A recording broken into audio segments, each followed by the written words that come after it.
Induced pain.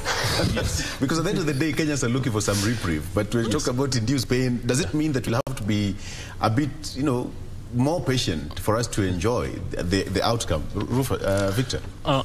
Yeah, we'll have to be patient. But, Vic, when we talk of the prices, especially of fuel that is now the elephant in the room, yeah, I think we need to look at the modalities on how to go about fuel.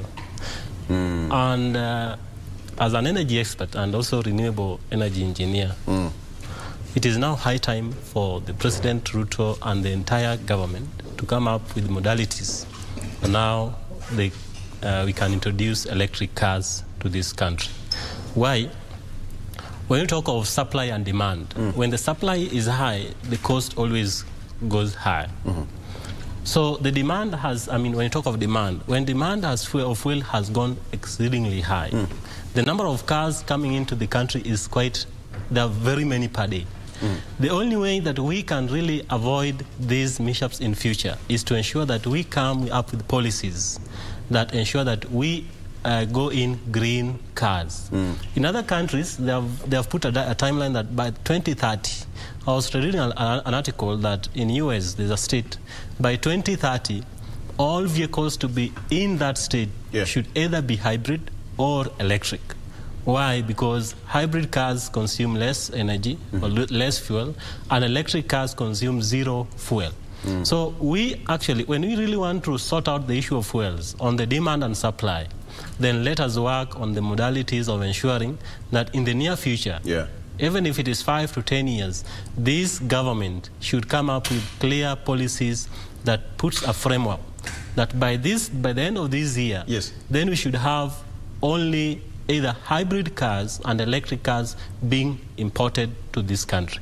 That one, we will have sorted out the issue of fuels, because now we will have less demand. The moment you have less demand to fuel, even in the market abroad, the moment we have less demand on fuel, then their prices go down. You remember in 2020, actually the barrel of fuel went to 30, it was around 30 US dollars per barrel. Why? Because the demand was too low and the supply was too high. For us to really get there, then we really need to get in a position where a good percentage, even if it is 30% of our cars on our roads are actually using electric cars. And the first thing that we need to do, our governors should ensure that the cars they're actually importing are purely electric. Why? Because the cars the governors are using within the county, they go maximum of 100 kilometers. So they can be charged overnight on the yards of the governor, on the governors. The following day, they wake up, they go do their errands, and then come back.